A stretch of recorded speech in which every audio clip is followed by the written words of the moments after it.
With the recent announcement of Planet Zoo from the makers of the wonderful Planet Coaster, I wanted to talk about one of my favorite building games, Zoo Tycoon 2. Developed by Blue Fang Games and published by Microsoft in November of 2004, Zoo Tycoon turns your zoo design and management dreams into a reality. As the name would imply from other games of the Tycoon variety, Zoo Tycoon 2 has you building and managing your own zoo. Plot out enclosures, add pathways and amenities, hire staff, and finance your finances, all towards the goal of keeping your guests and your animals happy. The game features a large variety of scenarios to challenge your management abilities, everything from meeting profit targets, saving failing zoos, or releasing animals. You can also play a challenge zoo where you define some of the rules, or in a sandbox where there's no monetary restrictions. The basic mechanics of the game is that each animal belongs to a biome and has unique needs. Biomes are painted down with a brush-like tool that can place various types of scenery as well. Of course, different animals require different diets, so you have to know which animal is a herbivore, carnivore, or an omnivore. Thankfully, the game makes this easy with the Zookeeper Advisor. It provides shortcuts that filter down to only the relevant items for each selected animal. Animals require constant care, which is all taken care of for you by the hired zookeepers. They'll ensure that the food and water supplies are topped off, clean up any waste, and groom the animals as needed. Guests have their own sets of needs that you must fulfill. Hunger, thirst, and hygienic needs are easily managed by placing the appropriate buildings throughout the park, but guests also have needs for education and animal welfare. Educate and entertain your guests by hiring educators that speak at podiums, and make sure your animal needs are all well kept to ensure your guests don't get upset.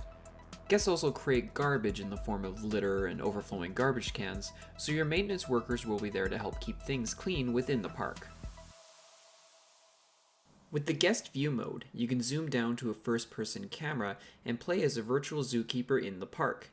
Explore your zoo from the perspective of a guest, perform zookeeper and maintenance activities, and take photos with the built-in photo mode. The game also includes a massive library of information into each of the animals, biomes, objects, trees, you name it, all kindly provided by Microsoft Encarta Encyclopedia. Zoo Tycoon 2 saw 4 expansions which mostly added new animals, biomes, and park objects. Endangered Species added a number of new animals and variations of existing animals, as well as sponsored content in the form of Jeep vehicles. African Adventure added some new animals native to Africa and added some new challenge locations. Marine Mania added plenty of new aquatic animals with new marine biomes and tanks. And lastly, Extinct Animals, which added collectible fossils that could be found to unlock special extinct animals. Of course, the game had its fair share of problems. Despite listing them as compatible resolution, the game does not support a 16:9 aspect ratio and is locked to 4:3.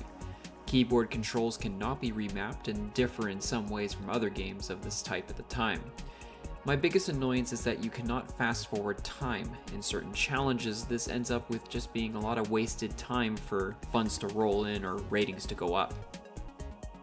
But a nice thing to see is that Microsoft donated $25,000 from proceeds from the game to the World Wildlife Fund, a fact that they proudly put on the front of the Zookeeper Collection box here. And that's all for Zoo Tycoon 2, an enjoyable park building game chock full of detail, charm, and encyclopedic information. It's sad to see that we never saw a continuation of the series, with Blue Fang Games shutting down and Microsoft shifting focus away from these simulation games.